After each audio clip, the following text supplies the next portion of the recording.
It would seem that Xbox is doing better than ever in Japan, an area of the world where they have historically had difficulty breaking into. Well, they had some news today that was intriguing because they are launching Xbox Wire to cover everything that's going to be happening Xbox related in the area.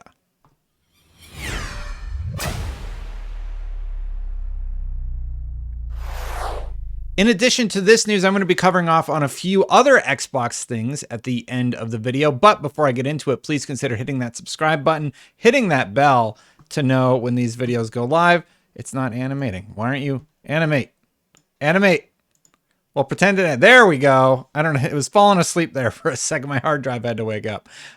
Thank you so much for watching, everybody. So let's get into it right away. So basically, Xbox Wire is launching in Japan to celebrate 20 years in the market. And we're just going to go ahead and read this press release. I'll make the text a little bit larger for you.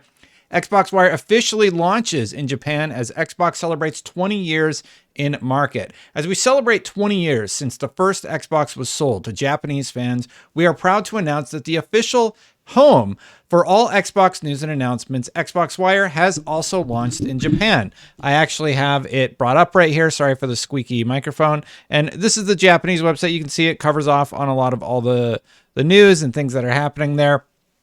And it's a further initiative of Xboxes and Microsofts to, make sure that they're servicing the area the best they possibly can. They continue as we celebrate. We are so excited to bring the joy and community of gaming to so many more fans, journalists, and content creators who will now be able to keep up to date with first-hand news and articles in Japanese about our console services and content, including Xbox Series X, Xbox Game Pass for console and PC, Xbox Cloud Gaming, and everything related to the Xbox Game Studios and partner studios. So a lot of this has just been, marketing. We're going to talk about all of our services and everything, but there's some interesting tidbits in here about how well they have been doing in the Japanese market. The announcement of a Japanese Xbox Wire comes at an incredible time for both Xbox and the Japanese gaming community as we continue to see impressive growth locally. Japan remains one of the most important and fastest growing markets for Xbox worldwide, and with the recent launch of the Xbox Series X and S and Xbox Cloud Gaming with Xbox Game Pass Ultimate in Japan, it's important we establish a platform that allows for all our Japanese fans to access the latest Xbox updates. We've come a long way since our first Xbox console sale in Japan in February of 2022. Last year at Tokyo Game Show 2021, Xbox Steam, we celebrated our rich relationship with Japanese fans by launching Xbox Cloud Gaming. We also announced the full Japanese localization of highly anticipated titles Starfield and Redfall, and celebrated our ever-growing partnerships with Japanese independent developers. As we continue our journey, we are excited to bring the joy and community of gaming to so many more players in Japan and help them keep up to date with all the content and experiences available on console, PC, as well as cloud. We are thrilled to offer our fans consistent updates through Xbox Wire and are reinforcing our commitment to Japanese gamers by bringing you the most important Xbox news when you need it and in your own language.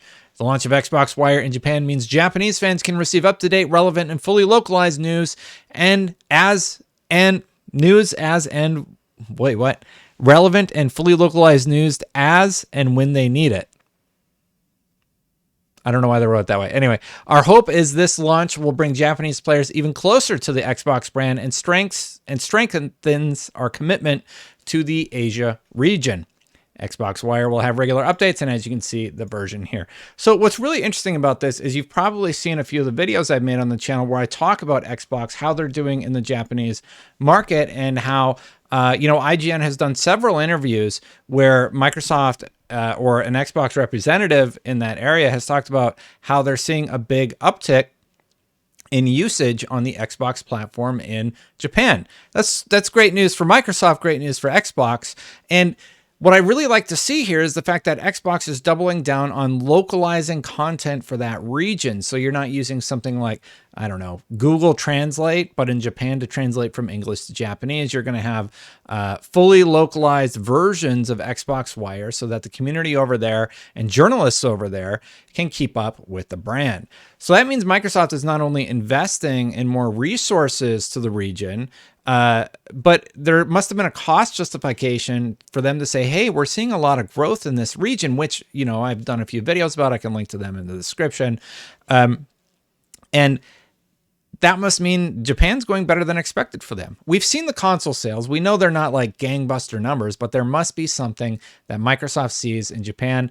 And it's awesome to see that they commit to the localization aspect. I hope they continue to do that for other territories. I know in Southern America, I believe it was, a lot of people were really happy that I asked them about localization. So there are other territories looking for these types of services.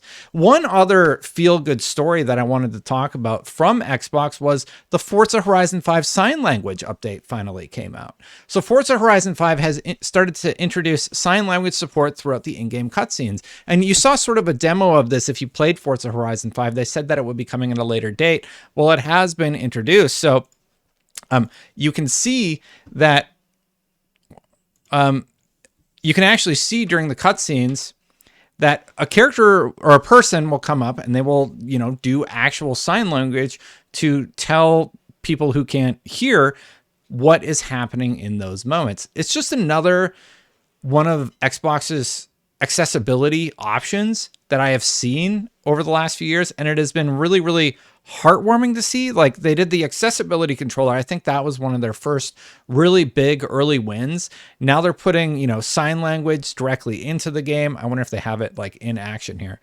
Yeah, so here we go. Here's an option of a person actually doing the sign language during a cutscene and showing off what that experience is going to be like. I was really, really happy to see this. And obviously, this isn't something that you really see in a lot of games. Here, let me just bring up another example here really quick. So here was a scene that just played out where, you know, the signer is doing their sign language. I know very little sign language, but this is just so cool for people, especially for like a racing game or somebody hard of hearing. So I believe thank you is this. Thank you. I do sign language with my son. So thank you. Thank you. My wife was teaching me today. I need some water. And yeah, anyway, this is great. I love it. And it makes me really, really happy that more people can have a new level of enjoyment for at least one of the Xbox games. I hope they continue this for other titles and have some sort of option. I have to imagine something like this is well received. The final story, I'm going to warn you, I am going to talk about something that's fairly political. This was released by Microsoft, but I'm not really going to get into the politics or anything about it, but as you might know, there's a crisis in Ukraine right now. So if you want to turn off the video, I totally understand. And basically, Microsoft released a statement talking about how there are ongoing attacks, like cyber attacks, that Microsoft helped work with the Ukrainian government.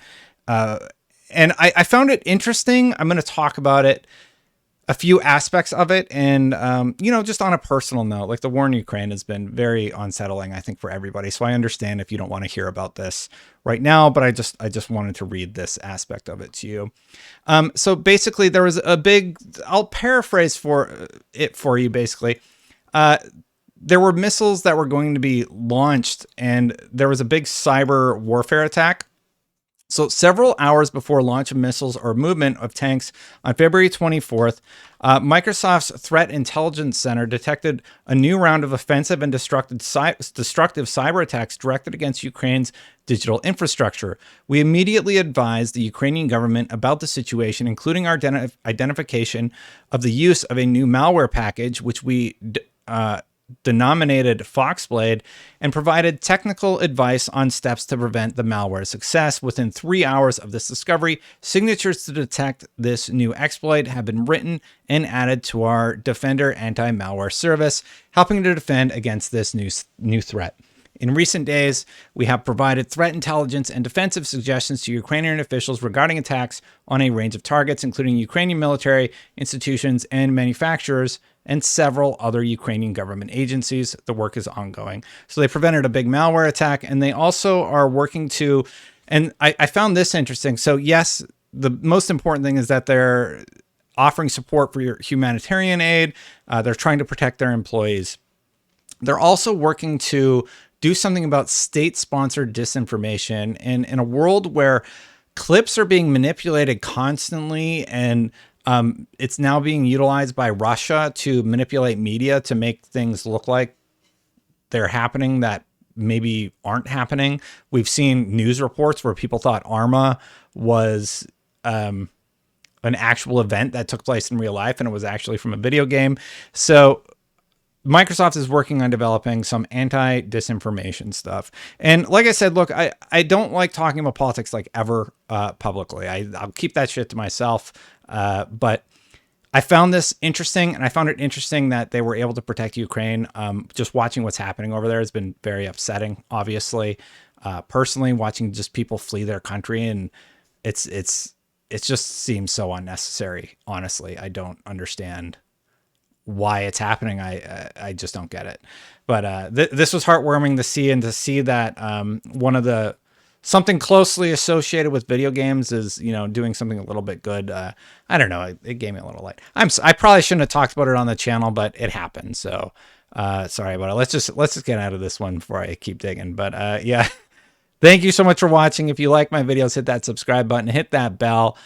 I hope you're doing okay out there, everybody. It's some weird times right now, but hang in there. Thank you so much to all of the members who support this channel. If you want to do so, hit that join button right down there. I did a sponsorship last year. Thank you so much to all the members who want to join. Click down there. I did a sponsorship last year. Maybe it's time I did another sponsorship.